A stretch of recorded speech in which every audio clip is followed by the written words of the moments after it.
So hi everyone, I welcome you all to PW channel of IT जेमन NET. आज हम इस session में बात करने वाले हैं ऑर्गेनिक स्पेक्ट्रोस्कोपी के बारे में। कुछ क्वेश्चन प्रैक्टिस आपकी आज होने वाली है। कुछ पहले भी सेशंस जो हुए हैं उनमें मैंने आपसे कंसेप्ट प्लस क्वेश्चंस दोनों की ही बात करी है ना। कहीं कहीं कुछ ऐसे कंसेप्ट है यूवी से रिलेटेड या आईआर से रिलेटेड जो शायद आपको नहीं पता हो, पता थे तो रिवाइज हुए होंगे। ऐसे ही एक सेशन आज चलने वाला है जहाँ पे कुछ क्वेश्चंस होंगे और उनसे जुड़े जो भी कंसेप्ट है मैं उनकी बात करने वाली हूँ, है ना। तो मिक्स चलेगा, कंसेप्ट प्लस क्वेश्चंस, ठीक है। तो विदाउट वेस्टिंग टाइम स्टार्ट करते हैं। यहाँ पे क्वेश्चंस आपके पास मिक्स्ड ही आएंगे, तीनों से आएंगे, दैट इज एनएमआर से, है ना। अपने जैब में जो इंपॉर्टेंट है, जो इंक्लूडेड है, like NMR, 1H NMR, carbon 13, sorry आपका ये आईआर एंड यूवी, तीनों से आपके क्वेश्चन आने वाले हैं। कार्बन 13 तो अपने सिलेबस में नहीं है, सॉरी। तो बढ़ते हैं आगे। ये देखो एक बार, आप मुझे बताओ क्या करेक्ट होगा। ये क्वेश्चन एक एमएसक्यू क्वेश्चन है और आपको ये बताना है कि among the following the NMR active nucleus या न्यूक्लियाई आर इज और are more than one correct है। बताओ क्या सही होगा। ये मैंने आपको क्लास में सिखाया हुआ है ना, आपको आना चाहिए। और आपने एनएमआर जहां से भी पढ़ा है, जैसे भी पढ़ा है, तो भी आपको सवाल आना चाहिए, because it's a very very easy question. आपसे पूछा था कि एनएमआर एक्टिव न्यूक्लियाई कितने होंगे या कौन से होंगे।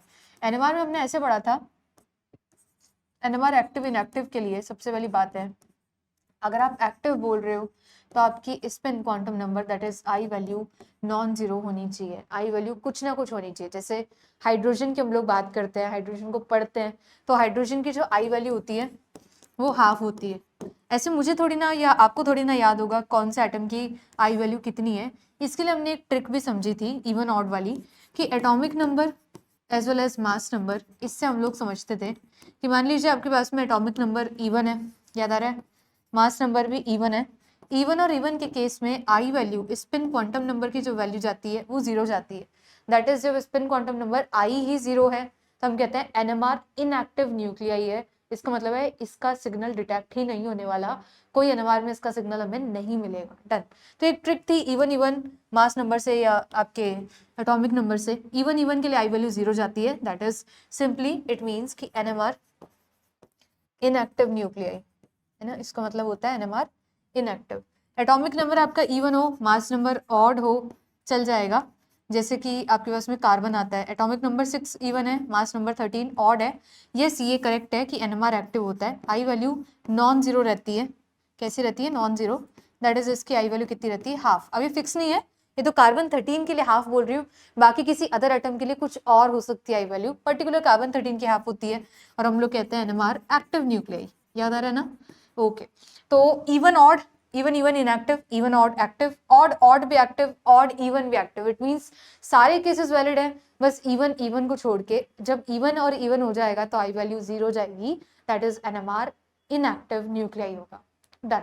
अगर ऑप्शन चेक करूं तो ऑप्शन में मिल रहा है कि carbon atomic number 6, mass number 12, inactive. Done, even even हो गया ना। फ्लोरीन F19 पढ़ते हैं हम लोग, है ना। F19 स्पेक्ट्रा आपके सिलेबस में नहीं है, लेकिन न्यूक्लियाई के लिए तो कुछ बोल ही सकता है ना। तो न्यूक्लियाई के लिए कैसा है? बोलेंगे यस एक्टिव है। 2H दैट इज ड्यूटीरियम के लिए कुछ पूछा गया है। ड्यूटीरियम कैसा होता है? एक्टिव होता है। रीजन बीइंग कि नंबर 1 मास 2, आप देख लो ऑड इवन, है ना, कैसा चल रहा है? Active. It means NMR active है। ऑक्सीजन के लिए कुछ बात करोगे तो ऑक्सीजन का नंबर होता है ना 8, तो आप कहोगे कि 16, इवन इवन इनएक्टिव। समझ पाए कैसे जा रहा है?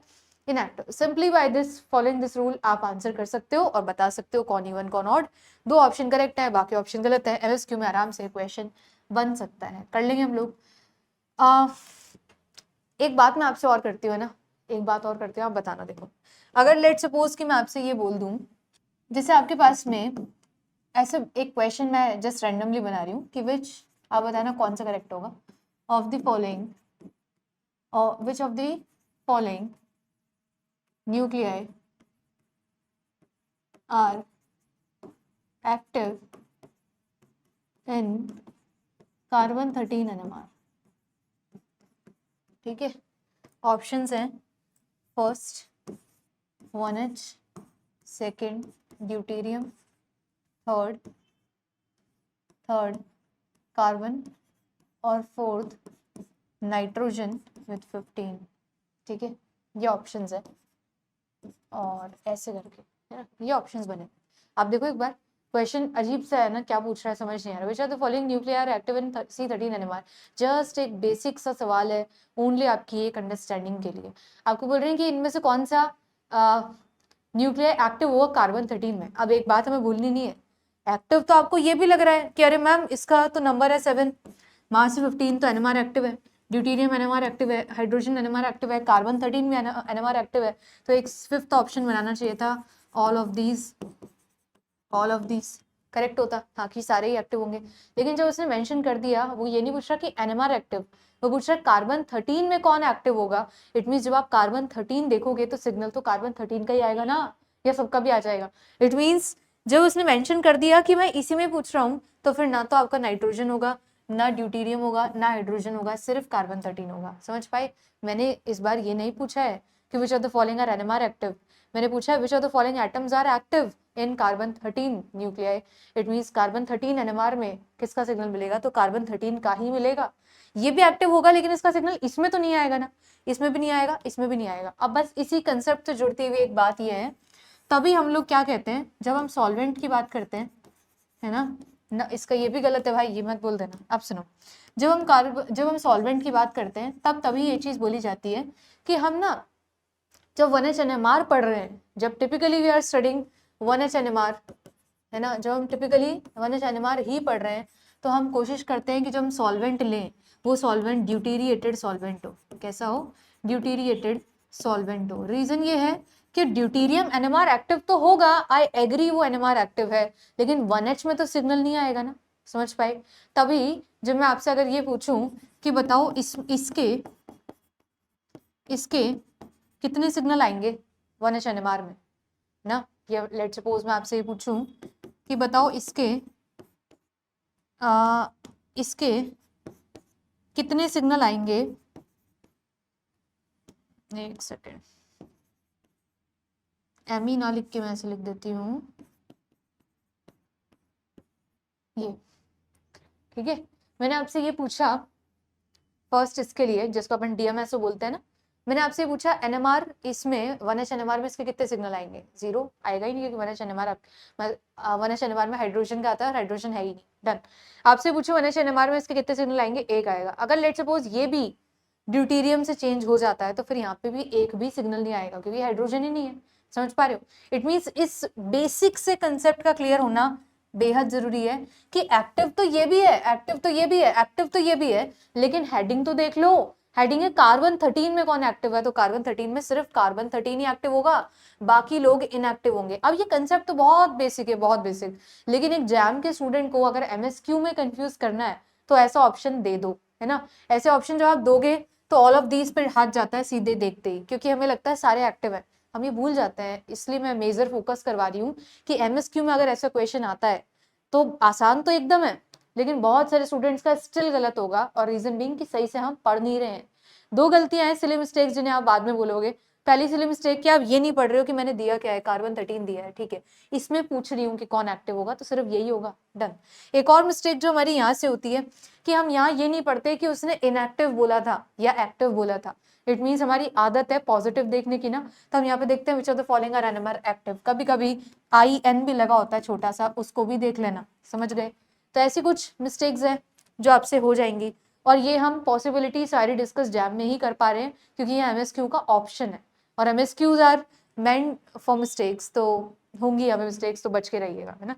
यहाँ से ऐसी गलतियां मत करना, इसलिए हम लोग बोलेंगे सिर्फ कार्बन 13 का ही सिग्नल मिलेगा और किसी का नहीं। दूसरी बात जो सॉल्वेंट की करी, 1H NMR में जब सिग्नल देख रहे हो तो सिग्नल्स तो हाइड्रोजन के आएंगे, अगर वाटर या कुछ ले लिया तो उसका सिग्नल भी आने लगेगा। बचने के लिए हम ड्यूटीरिएटेड सॉल्वेंट्स लेते हैं, तो जब ड्यूटीरिएटेड सॉल्वेंट लोगे इसका कोई भी सिग्नल नहीं मिलने वाला 1H NMR में, और इसका भी कोई नहीं, इसका एक सिग्नल मिलेगा 1H NMR में। इफ अगर किसी भी कंडीशन से इसको भी रिप्लेस कर दिया जाता है तो फिर एक भी सिग्नल नहीं आएगा। समझ गए? फिलहाल की कंडीशन में एक आ जाएगा। क्लियर है ना? चलो, ऐसे कुछ पॉसिबिलिटीज ऑफ क्वेश्चंस हैं जिनको आप ध्यान से समझिएगा। एक सवाल ये है, ऐसे क्वेश्चंस आप एक्सपेक्ट कर सकते हो। देखो क्या है, क्या पूछा है आपसे। बोल रहे हैं आपसे कि compare the chemical shift for HA and HB indicated below, है ना। HA HB के लिए आप क्या बोलोगे केमिकल शिफ्ट के लिए? तो आपने एनाइसोट्रोपिक इफेक्ट के बारे में पढ़ा है, याद आ रहा है आपको?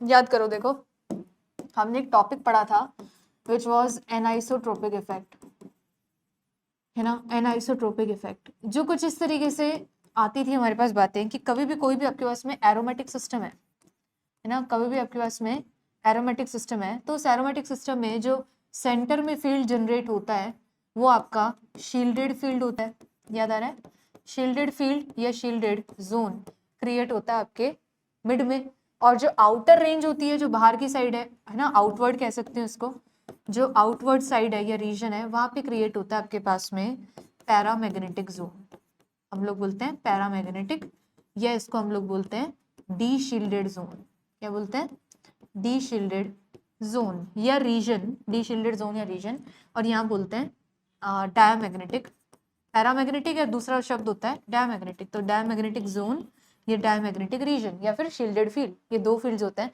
शील्डेड में आपको बहुत अच्छे से आता है कि कभी भी शील्डेड होगा, है ना, इसका मतलब है, अब भाई शील्डेड तो समझते हो ना, शील्डेड से हमारा मतलब है कि इलेक्ट्रॉन डेंसिटी बहुत ज्यादा होगी अराउंड द न्यूक्लियस, तो हम कहते हैं yes this nucleus is shielded. अगर ऐसा है कि न्यूक्लियस शील्डेड है, शील्डेड फील्ड है, तो डेल्टा वैल्यू कम आती है, डन। और कभी भी हमारा डी शील्ड एनवायरमेंट होता है, दैट इज इलेक्ट्रॉन डेंसिटी कम होती है, तो हम कहते हैं इलेक्ट्रॉन डेंसिटी चली गई, तो न्यूक्लियस डी शील्ड हो गया, और इस न्यूक्लियस की केमिकल शिफ्ट ज्यादा पे आती है। ये हम दो बातें पढ़ते हैं। ये सब वैलिड कब है, जब मैं एरोमेटिक सिस्टम की बात कर रही हूँ, डन। आपको ये भी याद आ रहा होगा कि एंटी एरोमेटिक की कहानी उल्टी होती है, याद करो। एंटी एरोमेटिक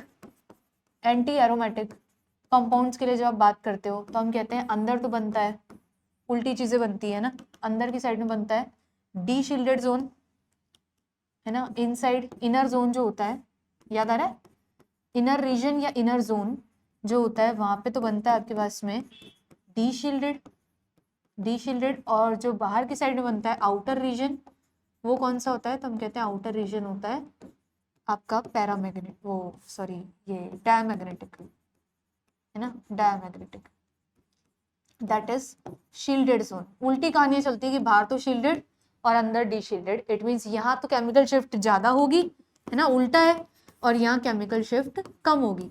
शील्डिंग में केमिकल शिफ्ट कम होती है और डी शील्डिंग में केमिकल शिफ्ट ज्यादा होती है। ये कंसेप्ट नहीं बदले, है ना, कंसेप्ट तो वही है कि डी शील्डेड मतलब केमिकल शिफ्ट ज्यादा, शील्डेड मतलब केमिकल शिफ्ट कम, बट ये जोन अलग अलग जगह क्रिएट हो रहे हैं। अंदर आपका डी शील्डेड हो रहा है तो बाहर शील्डेड होता है।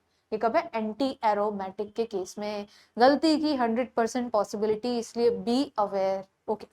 अगर ऐसा है तो अब ये क्वेश्चन देखो, सबसे पहले तो मैम यही समझ नहीं आ रहा कि ये एरो है कि ये एंटी एरो है ना, कौन सी कैटेगरी में रखना है इसको, या फिर ये नॉन एरो है, क्योंकि मैम हो सकता है ना यहाँ रिपल्शन की बातें हो जाए, और अगर रिपल्शन की बातें हो जाए तो हम बोल देंगे नॉन प्लेनर नॉन एरोमेटिक, इसलिए बी अवेयर कि ये क्या है। सबसे पहले एरोमेटिसिटी तो आती हो तब एनएमआर का आंसर देंगे। देखो यहाँ पे 1 2 3 4 5 6 7 8 8 बॉन्ड्स हैं, 8 2 क्या होता है 16, तो 16 पाई इलेक्ट्रॉन, 16 पाई इलेक्ट्रॉन ये सिस्टम था पास्ट था, क्यों, क्योंकि इस पे 2 इलेक्ट्रॉन्स और इन्होंने बना रखे हैं, it means 2 electron, 2 negative charge, 2 electrons का एडिशन होने से ये 18, 16 + 2 ना, 18 पाई इलेक्ट्रॉन्स बन चुका है, डन। अगर ये 18 पाई इलेक्ट्रॉन सिस्टम है, इट मींस ये कैसा है, कहना 18 पाई इलेक्ट्रॉन सिस्टम का मतलब है ये एरोमेटिक है। ये कैसा है, एरोमेटिक। अब ये कैसे किया आपने, इसके लिए इस क्वेश्चन के साथ एक दो कंसेप्ट और याद दिलाती हूँ। जैसे आप याद करो, आप सीओटी के बारे में कुछ पढ़ते थे, याद आ रहा है, सीओटी के बारे में, साइक्लोऑक्टा टेट्राईन के बारे में हम लोग पढ़ते थे कि नॉन प्लेनर नॉन एरोमेटिक होता है, क्योंकि ये टब लाइक शेप में प्रेजेंट होता है, जैसा दिख रहा है वैसा नहीं है। इट मींस हमें लगा था इनिशियली कि ये 8 पाई इलेक्ट्रॉन सिस्टम है, दैट मीन्स ये एंटी एरो है, बट वी वर रॉन्ग, और लेटर ऑन पता चला ये एंटी एरो नहीं है, एक्चुअली ये नॉन एरो है। रीजन क्या है, रीजन ये है कि ये ऐसा दिखता है ना, ये ऐसा दिखता है, और क्योंकि ये ऐसा दिखता है सारी बातें अब सॉर्टेड है कि बिकॉज ऑफ दिस ये कैसा है, नॉन एरोमेटिक, हमें पता है कि ये नॉन एरो है, डन। अब ये तो ठीक है, ये नॉन एरो है, ये सब सॉर्टेड है, 8 पाई इलेक्ट्रॉन ये नहीं है, लेकिन आपको याद है मैंने एक बात आपको बताई थी कि अगर सिस्टम इस तरीके से प्रेजेंट है और लेट से कि कोई आपको बोलता है कि इसमें 2 इलेक्ट्रॉन्स का गेन हो गया, आफ्टर दैट या तो वो रिप्रेजेंटेशन आपको ऐसे देंगे, है ना, ऐसे करके 2 नेगेटिव, या फिर वो रिप्रेजेंटेशन आपको ऐसे भी मिल सकती है, ऐसे। इसका मतलब भी वही है कि 10 पाई इलेक्ट्रॉन, इसका मतलब भी वही है 10 पाई इलेक्ट्रॉन, और रिप्रेजेंटेशन आपको ऐसे भी मिल सकती है।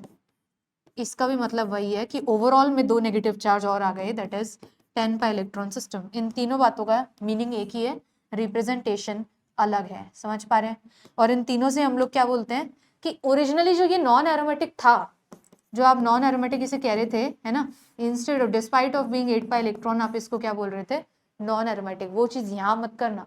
इट मीन्स अगर ये 10 पाई सिस्टम है तो अब आपके लिए ये एरोमेटिक है, याद आ रहा है, अब आपके लिए ये एरोमेटिक है। बस इसी कंसेप्ट को याद दिलाते हुए मैं आपको ये बता रही हूँ कि यहाँ पे प्रेजेंटली ये 16 पाई था। After the gain of 2 electron ये 18 पाई बन चुका है, तो कॉल इट एरोमेटिक नाउ, है ना। अब आप इसको एंटी एरो मत कहना, on the behalf of 16 pi electrons. Done. क्या बोलेंगे इसको, बोलेंगे आराम से ये एरोमेटिक है, बिकॉज 18 पाई इलेक्ट्रॉन सिस्टम है, आराम से एरोमेटिक है। डन। अगर एरो है, सॉर्टेड हो चुका कि एरो है, तो एरो में 2 फील्ड बनते हैं, इनर और आउटर जोन। याद आ रहा है, इनर जो जोन बनेगा वो कौन सा होगा, कहना शील्डेड जोन, है ना, शील्डेड जोन होगा। तो जो हाइड्रोजन इनसाइड दी रिंग है वो कैसा है, शील्डेड हाइड्रोजन है। शील्डेड है तो ऑब्वियसली डेल्टा वैल्यू कम है। आपने ये कैसे डिसाइड किया कि शील्डेड है अंदर, अरे यहाँ पे अभी समझाया है कि एरोमेटिक में इनर जो जोन बनता है वो शील्डेड होता है, बाहर बनता है डी शील्डेड या पैरामैग्नेटिक जोन। तो अंदर शील्डेड है। डन। तो अब आते हैं क्वेश्चन पे। तो अंदर तो शील्डेड है जिसकी डेल्टा वैल्यू कम है, और जो बाहर बन रहा है वो एक्चुअली डी शील्डेड है जिसकी डेल्टा वैल्यू ज्यादा है। डन। तो आप कंपेयर कर लो कि बी की ज्यादा है या ए की। ऑब्वियसली बी की ज्यादा है, ए की कम है। ऑप्शन कौन सा है, बी की ज्यादा है और ए की केमिकल शिफ्ट कम है। कर लेंगे हम इस तरीके से। तो ये क्वेश्चन जो इसका करेक्ट आंसर कौन सा है, बी। डन। बढ़ते हैं आगे। अब देखो पॉसिबिलिटी ऑफ क्वेश्चन और कैसे बन सकते हैं। देखो एक एनईटी का क्वेश्चन फ्रेम करने की कोशिश कर रही हूँ, समझना एक बार। यहाँ पे देखो कैसे आपको ये बोला जाएगा, देखो और मुझे बताओ क्या होना चाहिए। जैसे फॉर एग्जाम्पल मैंने एक सवाल बनाया, ठीक है, मान लो कि मैंने ये सवाल बनाया। डन। और मैंने हाइड्रोजन्स भी बनाए। मान लीजिए ये एच बी है, ओके, यहाँ इलेक्ट्रॉन्स हैं और ये एच ए है। डन है। एक सवाल और बनाया कि मान लीजिए ये सवाल है ऐसे करके, ये एच बी है और ये एच ए है। डन। और ये मान लो, या उल्टा कर लेते हैं, उसको एच ए इसको एच बी कह लेते हैं, करेक्ट है। और मान लीजिए एक सवाल और आ रहा है,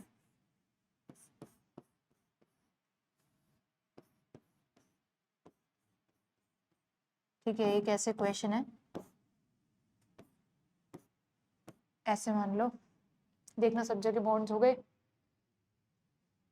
कहीं मिस कर दिया एक मैंने, एक सेकेंड, यहाँ पे है, यहाँ पे नहीं है, यहाँ पे है, यहाँ पे नहीं है, यहाँ पे है, इधर नहीं है, इधर नहीं है, इधर नहीं है, इधर है। एक मिनट यार, कहाँ पे मिस कर दिया।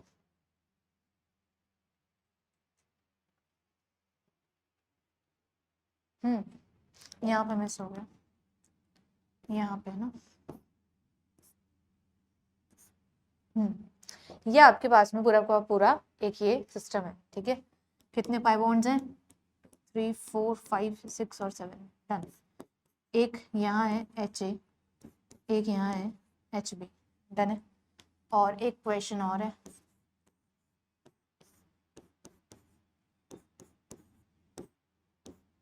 ठीक है। मान लीजिए कि ये रुको ऐसे ले लेते हैं।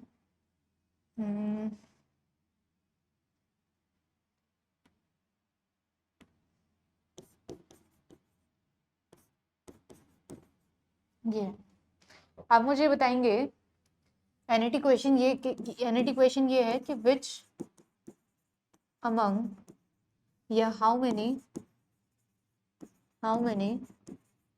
among the following molecules have delta value of B greater than A, आपको एक एनईटी है नंबर बताना है, डिजिट बतानी है, 2, 3, 1 क्या क्या या 4। आपको ये बताना है इनमें से कितने ऐसे मॉलिक्यूल हैं जिनमें केमिकल शिफ्ट क्या लिखा है मैंने, उसकी बी की ग्रेटर है ए से। डन। ट्राई करें एक बार इसे। हो गया होगा क्वेश्चन, है ना, कर लिया होगा आप लोगों ने, आई होप हो गया होगा सॉल्व। देखो कैसे करना है, और ये जस्ट जैसे मैंने बनाए हैं ना, इनको उसी तरीके से समझें। समझ रहे हो, जो क्वेश्चन जैसे मैंने फ्रेम किया है उसी तरीके से लें। इट मीन्स अब देखो यहाँ पॉसिबिलिटी है हाइड्रोजन तो बाहर की साइड बने, लेकिन जब मैंने मार्क करके ही आपको ऐसे दिया है तो आप उसको ऐसे ही ट्रीट करो कि ये इनसाइड है वो आउटसाइड है। समझ पा रहे हो, जब क्वेश्चन जैसे चल रहा है उसको वैसा ही ले। पॉसिबल है कि एच बाहर होना चाहिए, यस डन है, लेकिन अगर मैंने बना के इन्वर्ट दिया तो आप इन्वर्ट ही कंसिडर करो उसको, ठीक है। बना के ही नहीं दिया होता तो पॉसिबल है कि चलो सारे हम नॉर्मली जनरली कैसे ड्रॉ करते हैं बाहर की साइड, क्लियर है।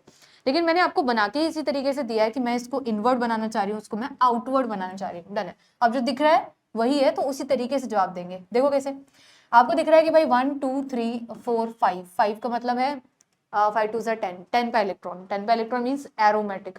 तो ये सिस्टम कैसा है, एरो है। पहले तो ये डिसाइड कर लेते हैं, चलो ये क्या है, ये तो एरोमेटिक भी नहीं है, अभी क्या है। तो मुझे एक बात दिखी कि एच है ना इस वाले जोन की तरफ है, इट मीन्स यहाँ क्रिएट हो रहा होगा ऐसे, ये शील्डिंग क्रिएट हो रही होगी, ये उसी शील्डिंग में लाई कर रहा है। इट मीन्स ये तो शील्डेड प्रोटॉन है एक तरीके से, है ना, ये शील्डेड प्रोटॉन है, और ये वाला जो है ये डी शील्डेड प्रोटॉन है, डी शील्डेड है, और डी शील्डेड की केमिकल शिफ्ट ज्यादा होती है। इट मीन्स मुझे ये पता है वो शील्डेड एरिया में आ रहा है, डबल बॉन्ड के ऊपर ही आ रहा है, शील्डेड जोन में है वो, राइट, ये डी शील्डेड में है, उसकी केमिकल शिफ्ट कम, इसके ज्यादा। It mean delta of B यहाँ पे ग्रेटर है डेल्टा ऑफ ए से। एक मिल गया मुझे, मैंने यही तो पूछा, how many of them among the following have delta value B greater than A, तो यहाँ बी ग्रेटर देन ए है। डन। और देखते हैं ये क्या है, ये 1 2 3 4 5 6 7, 7 2 14, 14 पाई इलेक्ट्रॉन सिस्टम। इट मीन्स ये कैसा है, एरोमेटिक। समझ गए, एरोमेटिक है। एरो है तो एरो में अंदर बनता है शील्डेड, बाहर बनता है डी शील्डेड, ये डी शील्डेड में है ना। डन। ये शील्डेड में है, क्लियर है। शील्डेड की केमिकल शिफ्ट कम, इसके ज्यादा, बी की ज्यादा है ए से। इट मीन्स ये भी सही है कि delta value of B greater than A वाला कंपाउंड मिल गया दूसरा। डन है। दो तो हो गए, इसको चेक कर लेते हैं ये क्या है। ये ऊपर से ऐसे जाएगा, ये ऐसे जाएगा। डन है। तो यहाँ बनेगा पॉजिटिव चार्ज, यहाँ बनेगा पॉजिटिव, यहाँ नेगेटिव, यहाँ नेगेटिव। डन। कैसा दिख रहा है ये, 4 पाई। इट मीन्स ये 4 पाई सिस्टम है, 4 pi electron which is anti arrow. समझ पा रहे हो, एंटी एरो का मतलब क्या होता है, अंदर तो पैरा बाहर डाया, बाहर शील्डेड, और अंदर आपका डी शील्डेड जोन, अंदर डी शील्डेड जोन है, 4 पाई electron system, anti aromatic. It means ma'am अंदर जो है उसकी केमिकल शिफ्ट ज्यादा होगी बाहर वाले से, है ना, क्योंकि अंदर बनेगा 4 पाई इलेक्ट्रॉन सिस्टम बनेगा, और अंदर बनेगा डी शील्डेड, बाहर बनेगा शील्डेड, तो इसकी कम, इसकी वैल्यू ज्यादा। तो ये ऑप्शन तो गलत हो गया, ये हो गया सही, है ना, एक मिल गया। ये भी करेक्ट है, इसको चेक करना बाकी था। ये 10 पाई सिस्टम था विच इज एरोमेटिक। एरोमेटिक के मुताबिक अंदर तो शील्डेड, बाहर डी शील्डेड, तो कहना अंदर शील्डेड है, बाहर डी शील्डेड है, तो मामला कुछ ऐसा है कि बाहर वाले की केमिकल शिफ्ट ज्यादा है, अंदर वाले की केमिकल शिफ्ट कम है, क्योंकि वो शील्डेड जोन में है। तो कौन, कितने ऑप्शंस मिले आपको, 3 4 2 की क्या, तो बोलेंगे ये तो गलत है, अपन ने लिखा है उधर क्वेश्चन में ना, क्वेश्चन ने पूछा है बी ग्रेटर देन ए, तो ये तो गलत है। ये बी ग्रेटर देन ए सही है, बी ग्रेटर देन ए सही है, और ए ग्रेटर देन बी है तो गलत है। समझ पाए कितना क्या आएगा एनईटी में आंसर, 2। समझे, मस्त क्वेश्चन था ना, आराम से बन सकता है, ऐसा पॉसिबल है। तो जो आप सीख रहे हो उसको हर तरीके से सीखे लो। मैंने एमएसक्यू बना दिया, अमंग द फॉलोइंग कितने हैं ऐसे जिनके chemical value B greater than A है, तो आपको टिक करना है। तो इसको टिक, सॉरी इसको टिक, इसको टिक, 2 गलत। समझे, एनईटी भी बन गया और एमएसक्यू भी बन गया। एमसीक्यू बनेगा तो एक ऑप्शन हटा देंगे तो एमसीक्यू में आ गया। कैसे भी क्वेश्चन आ सकता है, इसलिए कहते हैं जैम में आप कंसेप्ट सीखो, क्वेश्चन तो हम कैसे भी फ्रेम कर देंगे। तो ये एनईटी क्वेश्चन रेडी है, डन है, कर लेंगे ऐसे। चलिए, ये तो मैंने बी ग्रेटर देन ए पूछा है, ए ग्रेटर देन बी पूछूंगी तो 2 ऑप्शन वैसे आ जाएंगे। समझ पाए होंगे, बढ़ते आगे। तो ये क्वेश्चन आपका हुआ यहाँ से डन। एक क्वेश्चन मैं करवाऊंगी तो उसके आसपास के सारे कंसेप्ट और पॉसिबिलिटी आपसे डिस्कस करूंगी, ठीक है। चलो ये देखना क्या है, आपसे बोल रहे correct order of carbonyl IR stretching frequency of the following compound is. अब क्या करना है, मुझे दिख रहा है थोड़ी जीओसी की मदद लगेगी कि ये मेटा पे लगा है CH3, ये भी मेटा पे लगा हुआ है CD3, मेटा पे लगा हुआ है CT3, और मेटा पे सिर्फ इंडक्टिव वैलिड होता है, that is plus I. Done. अब प्लस आई इनका इंडक्टिव वैलिड होता है। ग्रुप अगर सपोज कर लो COCH3 लिख के ग्रुप ही OH है, तो ऐसा नहीं है प्लस आई बोलना गलत होगा, ऐसे बोलेंगे मेटा पे सिर्फ इंडक्टिव, अब ग्रुप डिपेंडेंट है, ग्रुप कौन सा है, माइनस आई वाला, तो माइनस आई। ये अल्काइल ग्रुप से सारे तो प्लस आई मैंने बोल दिया, डन है ना। चलो, तो बोलना ये भी प्लस आई लगा रहा है, ये भी प्लस आई लगा रहा है, और ये भी प्लस आई लगा रहा है, जिसकी वजह से इलेक्ट्रॉन डेंसिटी यहाँ पे बढ़ रही है। अब क्या है हमारा बढ़ने से क्या लेना देना है, देखो बढ़िया क्वेश्चन है एकदम, देखना क्या होगा। हम ऐसे बोल रहे हैं कि यहाँ C double bonded O CH3 है और यहाँ लेट सपोज CT3 है। अब आपको ये तो आना चाहिए, देखो GOC मिक्स हो गई प्लस स्पेक्ट्रो, देखो कैसे है GOC और स्पेक्ट्रो, बढ़िया अच्छे क्वेश्चंस हैं। आपको ये पता है कि भाई GOC ये बोलती है कि मेटा पे ओनली इंडक्टिव वैलिड होता है, डन। उसके लिहाज से जब सिर्फ इंडक्टिव है तो इंडक्टिव का ऑर्डर अमंग दीज थ्री, आपको पता है प्लस आई का ऑर्डर आता है कि CT3 अच्छा डोनेशन करता है, फिर CD3 और फिर CH3, ये ऑर्डर है प्लस आई का, डन। अगर ये डोनेशन हो रहा है, ये ऐसे डोनेशन कर रहे हैं, ये ऐसे डोनेशन होगा, सिग्मा बॉन्ड से डोनेशन हो रहा है ऐसे, तो ये इलेक्ट्रॉन डेंसिटी तो ऊपर जा रही है ना, कार्बोनिल की इलेक्ट्रॉन डेंसिटी तो ऊपर शिफ्ट हो रही है। It means ma'am electron density carbonyl में कम, इसका मतलब है बॉन्ड स्ट्रेंथ कैसी पड़ रही है, वीक पड़ रही है, समझे क्या, वीकर हो रहा है बॉन्ड, बॉन्ड स्ट्रेंथ कम हो रही है, तो stretching frequency of CO bond decrease हो रही है। तो मैम जितना ज्यादा ये डोनेशन होगा उतनी ज्यादा कार्बोनिल की स्ट्रेचिंग फ्रीक्वेंसी वीक पड़ेगी, समझे। तो इस इट मीन्स CT3 जितना अच्छा डोनेशन कर रहा है उतनी ही स्ट्रेचिंग फ्रीक्वेंसी कम। तो अगर आप मेरे से ये पूछते हो what will be the carbonyl stretching frequency order, I will say तीसरे में तो कम आना चाहिए, फिर दूसरे में, और सबसे कम फर्स्ट में। रीजन बीइंग CH3 सबसे कम डोनेशन कर रहा है ना, तो स्ट्रेचिंग फ्रीक्वेंसी सही है। तो ऑर्डर कैसा आएगा, इसकी सबसे कम, फिर वो, फिर ये, कौन सा सही दिख रहा है आपको, देख लो अब, फर्स्ट फिर सेकंड फिर थर्ड, ये सही है। समझ गए कैसे करना है, क्लियर है। चलो जी बढ़ते हैं आगे।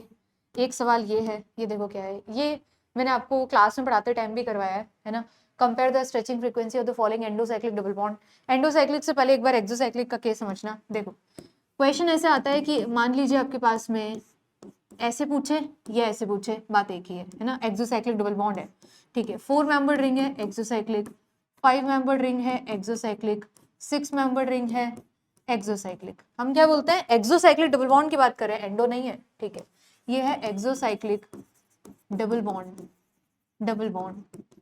अब मैम डबल बॉन्ड तो नहीं है तो कार्बोनिल है, हाँ कंसेप्ट सेम ही है, डबल बॉन्ड या कार्बोनिल, डन। कहने का मतलब समझ गए ना आप मेरा, कि ये भी क्वेश्चन हो सकता है डबल बॉन्ड के लिए पूछ रही हूँ, या ये भी क्वेश्चन हो सकता है जब कार्बोनिल के लिए पूछ रही हूँ। मतलब मैं स्ट्रेचिंग फ्रीक्वेंसी आपसे पूछूंगी, समझ पा रहे हो, स्ट्रेचिंग फ्रीक्वेंसी का ऑर्डर पूछूंगी तो मैं mu C double bond C भी पूछ सकती हूँ और म्यू CO भी पूछ सकती हूँ। कंसेप्ट सेम लग पा रहा है, कैसे, हमको पता है कि भाई जितना ज्यादा छोटी रिंग होगी अंदर एंगल उतना ही कम होगा, बाहर एंगल उतना ही ज्यादा इंक्रीज होगा in order to reach 120 degree, समझते हैं ना। 120 sp2 का एंगल होता है, उसको रीच करने के लिए उतना ही वो इंक्रीज होगा, तो बाहर वाला एंगल इसके केस में बहुत ज्यादा बड़ा होगा, डन।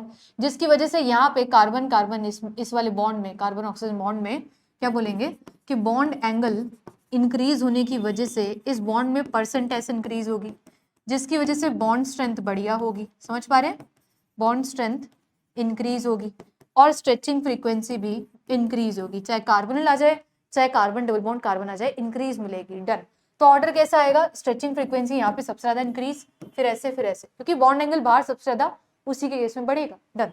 लेकिन ये जो केस है एंडो का, ये जो केस है एंडो का, ये अलग है ना। अलग इसलिए है, कंसेप्ट यहाँ पे यूज होता है बॉन्ड वाइब्रेशंस वाला, लेकिन जनरली इसको ऐसे बोल के बता दिया जाता है कि फैक्ट बेस्ड है ना, जैसे मैं भी ऐसे बोल देती हूँ फैक्ट बेस्ड, और आपको डेटा के साथ ये चीज बताती हूँ कि जो हमने सोचा, क्या सोचा कि जितनी छोटी रिंग होगी ना उतना ही डबल बॉन्ड अनस्टेबल होगा ना, स्ट्रेचिंग फ्रीक्वेंसी पे शायद ऑर्डर वैसे ही आएगा, लेकिन ये ऑर्डर थोड़ा सा अलग मिलता है, डिफ्लेक्टेड मिलता है, इसका करेक्ट ऑर्डर कुछ इस तरीके से आता है, which is being mention in the books, है ना, जो आपको इस तरीके से मिलता है, ये है करेक्ट ऑर्डर, जो आप मान लीजिए है ना जैम लेवल पे तो कि ये फैक्ट बेस्ड है कि स्ट्रेचिंग फ्रीक्वेंसी का ऑर्डर ऐसा मिलता है, जिसमें आपने देखा कि 6 मेंबर्ड रिंग जो हमें दिखी उसका 1646 है, 7 मेंबर में 1650 है, ये और कम हो गया 1611, ये और कम हो गया, it means decreasing decreasing decreasing decreasing चल रहा था, ये अलग ही सबसे इंक्रीजिंग आ गया, इट मीन्स इसको सबसे आगे रखना है थर्ड मेंबर को, तो बोलना फर्स्ट है ना, फिर आना चाहिए कि डिक्रीजिंग फिफ्थ, है ना, ये सेम बना दिए क्या, फर्स्ट और फिफ्थ सेम बना दिए इन्होंने, ये 7 मेंबर होनी चाहिए ना एक रिंग, समझ गए? तो ऑप्शन आना चाहिए कि फिफ्थ, फिर फोर्थ, फिर थर्ड, ऐसे चल रहा था और सेकंड का सबसे ज्यादा आ गया, डिक्रीजिंग चल रहा था और सेकंड सबसे ज्यादा। यहाँ पे ना टाइपिंग का थोड़ा सा एरर ये है कि ये इन दोनों में से कोई एक 7 मेंबर एक 6 मेंबर होना चाहिए। यहाँ मत समझो, आप यहाँ समझो। और कैसे लिखेंगे कि डिक्रीजिंग चल रहा है, डिक्रीजिंग डिक्रीजिंग डिक्रीजिंग, इसका अलग ही सबसे ज्यादा इंक्रीजिंग आ जाएगा, सबसे आगे आएगा, ये डिक्रीजिंग नहीं है, ये सबसे आगे। समझ पाए? ऐसे कि ये इससे ज्यादा, ये इससे ज्यादा, ये इससे ज्यादा, ये सबसे ज्यादा, है ना? देख लो एक बार, इसका ऑर्डर ऐसे चलता है, ये आपको आना चाहिए, इसको आप ध्यान रख के चलेंगे। अरे एरोज मैंने उल्टे बना दी, सॉरी, एरोज ऐसे बनाओ ना, डिक्रीजिंग, ये डिक्रीजिंग, ये डिक्रीजिंग, और ये सबसे टॉप पे आगे आ जाएगा कि इंक्रीजिंग, है ना? इससे आप देख लो, ठीक है? वैल्यूज आपके सामने, एरोज आप एडजस्ट कर लो, करेक्ट ऑर्डर ऐसा आएगा। डन है? चले आगे, क्लियर है? वो सबसे आगे आ जाएगा थर्ड मेंबर। एंडोसाइक्लिक के केस में ध्यान रखिएगा, जब भी हमारे पास में एंडोसाइक्लिक डबल बॉन्ड आ रहा है तो हम लोग जो सी जो स्ट्रेचिंग फ्रीक्वेंसी है उसका ऑर्डर ऐसा बताते हैं, ठीक है? बढ़ते हैं आगे, ये एक क्वेश्चन है, बोलो क्या होना चाहिए? Calculate the number of 1H NMR signal इन, इसमें 1H NMR के कितने सिग्नल होंगे? ये H2 क्या कर रखा है, ये CH2 है एक तरीके से, तो यहाँ CH3 है एक सिग्नल, ये CH2 है यहाँ पे, दोनों के बीच सिग्नल, ये अलग है C, ये अलग है। क्यों अलग है? क्योंकि इधर इन्वायरमेंट काफी अलग दिख रहा है आपको। डन? तो बोलना ये हो गया D, है ना, ये हो गया कितना E, और ये हो गया F। गिन लो भाई कितने हो गए, 1 2 3 4 5 6। करेक्ट ऑप्शन कौन सा? 6। कर लेंगे, चलें आगे। सिग्नल का बेहद आसान क्वेश्चन है, क्योंकि इसमें और कुछ लग नहीं रहा, ना प्लेन से हो रहा है क्वेश्चन, ना किसी तरीके से हो रहा है, आराम से हम लोग इस तरीके से सवाल कर लेंगे। डन है? बढ़ते हैं आगे। इसके बाद में अगला क्वेश्चन कुछ इस तरीके से है, ये मैंने आपको ऑलरेडी करा दिया। आपसे पूछा था ए और बी के लिए कंपेयर करना है केमिकल शिफ्ट। ऑब्वियसली ये किस एनवायरमेंट में है? ये शील्डेड एनवायरमेंट में है ना, एल्कीन के शील्डेड एनवायरमेंट में लाई कर रहा है, केमिकल शिफ्ट कम, बी की ज्यादा ए की कम। डन? तो करेक्ट ऑप्शन कौन सा है? बी की ज्यादा ए की कम। भाई इसको रट मत लेना कि हमेशा ए इधर ही होता है बी उधर ही होता है, उल्टे भी मिल सकते हैं, सी डी भी मिल सकते हैं, कुछ भी मिल सकता है। कंसेप्ट समझो कि इधर डबल बॉन्ड है, उधर कुछ नहीं है, जिस एनवायरमेंट में वो है, तो ये शील्डेड के एनवायरमेंट में है, उधर कुछ नहीं है, तो डी शील्डेड एक तरीके से कंपैरेटिवली, ये शील्डेड है वो डी शील्डेड। डन? तो उसकी शिफ्ट ज्यादा, इसकी कम। बढ़ते हैं आगे। एक क्वेश्चन आपको इस तरीके से मिला है और ये एकदम बढ़िया क्वेश्चन है, देखो क्या बोल रहे हैं। Match the following hydrogen given in the column P with their chemical shift value in Q, है ना? P को मैच करना है Q के साथ में, और बोल रहे हैं क्या करेक्ट मैचिंग होगी। ये बहुत छोटे बने हुए हैं फिगर्स, ये आपको दिख नहीं रहे होंगे स्ट्रक्चर्स, मैं यहाँ बना देती हूँ। एक आपको बना रखा है इस तरीके से, यहाँ पॉजिटिव चार्ज है और ये H है ना। एक आपके पास में क्या ले रखा है ये, अच्छा, एक आपके पास में ऐसे बना रखा है, नेगेटिव चार्ज है और H है। एक आपके पास में ऐसे बेंजीन ही बना रखी है, और एक ये ऐसे बना रखा है, इधर इधर इधर, और यहाँ H है, यहाँ पॉजिटिव चार्ज है। ये है कुछ चार डायग्राम्स, और वैल्यूज लिख रखी है 7.27, 7.27, 9.1 समथिंग कुछ था, 9 पॉइंट कितना ही है 17, 10.3 और 5.37, ऐसे कुछ है। आपको मैचिंग करनी थी क्या सही। अब आपको एक बात आनी चाहिए, अब कैसे कंपेयर करूं, देखो देख लो एक बार ध्यान से, क्वेश्चन मैच करना है, ये केमिकल शिफ्ट है पीपीएम में, किसकी कौन सी मैचिंग होगी, समझ ही नहीं आ रहा। तो हमें क्या लगा ना कि ये तो 2 पाई सिस्टम है और ये एरोमेटिक है, जितना समझ आता है उतना कर लिया करो क्वेश्चन, ठीक है। ये दिखा कि 1 2 3 4 5 6 ये 6 पाई सिस्टम है, विच इज ऑल्सो मीन कि एरोमेटिक है। डन है मैम, ये समझ में आया, ये तो बेंजीन है तो है ही एरोमेटिक। डन है ना। और ये 1 2 3 3 2 6, इट मीन्स ये भी 6 पाई है, विच मीन्स एरोमेटिक। मैम ये तो बहुत तगड़ा कंफ्यूजन हो गया, समझ नहीं आ रहा हमारे, है ना, राइट है, समझ नहीं आ रहा, क्या करें, फंस गए हम तो, है ना। तो सीधी सीधी बात है, कैसे करेंगे question, chemical shift of hydrogen कैसे निकालूं।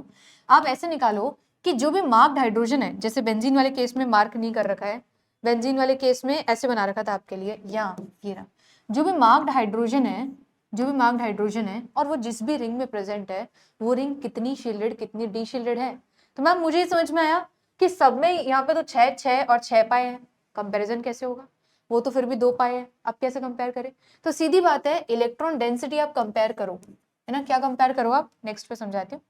आप इलेक्ट्रॉन डेंसिटी कंपेयर करो, कैसे करोगे कि भाई कितनी इलेक्ट्रॉन डेंसिटी है पर एटम पे, समझ पाए, पर कार्बन एटम्स पे कितने एटम्स पे कितनी इलेक्ट्रॉन डेंसिटी है। इलेक्ट्रॉन डेंसिटी से मेरा मतलब है कि कितने पाई इलेक्ट्रॉन्स हैं, है ना, पाई इलेक्ट्रॉन्स कितने हैं पर कार्बन एटम पे। जैसे पहले वाले में 1 2 2 पाई इलेक्ट्रॉन है 3 एटम पे कि 1 2 3, अरे रेजोनेंस हो रहा होगा ना पूरे में, it means ma'am 2 pi electrons हैं, 2 पाई इलेक्ट्रॉन्स तो 2 ही लिख रही हूँ 3 एटम्स पे, दैट मीन्स 0.66 पर एटम, कि हर एक पे 0.66 की इलेक्ट्रॉन डेंसिटी आ रही है। डन, ये तो फर्स्ट है।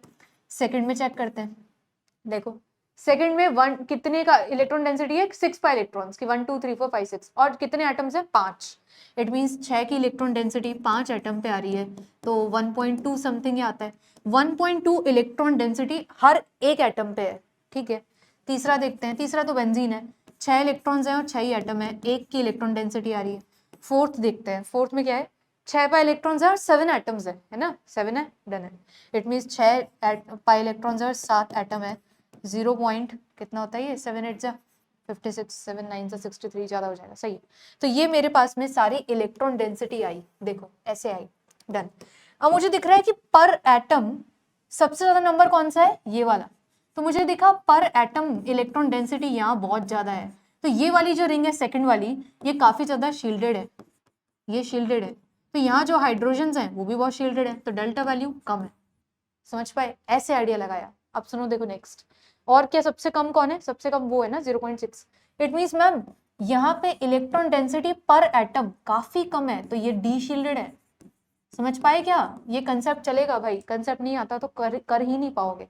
हमें समझ में आया पर एटम इलेक्ट्रॉन डेंसिटी काफी कम है, it means atoms D shielded है, उन पे लगा प्रोटॉन भी डी शील्डेड होगा, डन, डी शील्डेड है तो फिर क्योंकि इलेक्ट्रॉन डेंसिटी पर एटम कम मिल रही है तो डी शील्डेड एटम्स हुए, प्रोटॉन भी डी शील्ड होगा, केमिकल शिफ्ट ज्यादा होगी। अब आप कंपैरेटिवली डिसाइड कर लो, तो कहना केमिकल शिफ्ट फर्स्ट वाले में ज्यादा आएगी, उसके बाद में कौन आएगा, फोर्थ वाला, है ना, उसके बाद में कौन आएगा, ये थर्ड वाला, और फिर सबसे पीछे सेकंड वाला, क्योंकि सेकंड सबसे शील्डेड 1.2 पर एटम पे है तो शील्डेड है सबसे ज्यादा, फिर ये है, फिर ये है, और फिर वो है, ऑर्डर कैसे, ऐसे देख पा रहे हो कि सेकंड सबसे पीछे, फिर थर्ड, फिर फोर्थ, और फिर फर्स्ट सबसे आगे, ये केमिकल शिफ्ट। कहना ये सबसे ज्यादा डी शील्ड इसलिए वैल्यू सबसे हाई, और ये सबसे ज्यादा शील्डेड इसलिए वैल्यू सबसे लो। अब आप मैच कर लेना भाई, ये काम आपका है, आप मैचिंग देख लेना किसकी किससे बैठ रही है, ये ऑप्शन आपके सामने है। तो मुझे तो इतना समझ में आया कि फर्स्ट वाले की केमिकल शिफ्ट सबसे ज्यादा होनी चाहिए, वो कौन सा ऑप्शन है, फर्स्ट वाले के लिए ये है, और क्या लिखा था मैंने, सेकंड वाले के लिए सबसे कम है ना, सेकंड वाला सबसे कम पे जाएगा, कौन है सबसे कम, ये रहा, तो ऐसे करके आप मैच कर लेना, फर्स्ट का थर्ड है, सेकंड का फोर्थ है, ऐसा कोई ऑप्शन है क्या, फर्स्ट का थर्ड, सेकंड का फोर्थ, ये सही है, फर्स्ट का थर्ड, सेकंड का फोर्थ, और मैचिंग आप करते रहो, बाकी करेक्ट ऑप्शन कौन सा आ जाएगा, ये वाला, है ना, ए वाला, डन है। ऐसे कुछ क्वेश्चंस हैं जो हमें समझने होते हैं। आज के लिए इतना ही रखते हैं, आई होप आपने यहाँ से रिवीजन भी किया है ना, और कुछ कंसेप्ट हैं जो शायद नए लगे हों, या कुछ अप्रोच है जो आपने लगा हो कि हाँ ये तो अच्छा है कि ऐसे भी कर सकते हैं। तो कुछ ना कुछ ऐसा हमेशा एक वीडियो से आपको सीखने को जरूर मिलता है ना, हमेशा एक क्वेश्चन, आपको सिर्फ क्वेश्चन नहीं होता, उसके आसपास के बहुत सारे कंसेप्ट हैं या अप्रोच हैं, तरीके हैं, आपको पता चलते हैं कि अच्छा ऐसे भी कर सकते थे, अच्छा इसको ऐसे भी किया जा सकता है। इसलिए जब भी आप कुछ देखो, कोई भी लेक्चर देख रहे हो, तो वहां से सीखा करो कि अप्रोच और कैसे जा सकती है ना, मैंने कैसे सॉल्व किया और आप कैसे सोच रहे थे, क्या पता वो सेम है ना, कौन सा ही हो रहे हैं या फिर डिफरेंट है। तो जैसा भी है उसको, अच्छी बात है आपको आता हो तो रिवाइज करिए, नहीं आता तो प्लीज सीखिए, है ना। फिर मिलेंगे किसी और लेक्चर में, till then keep watching, thank you so much.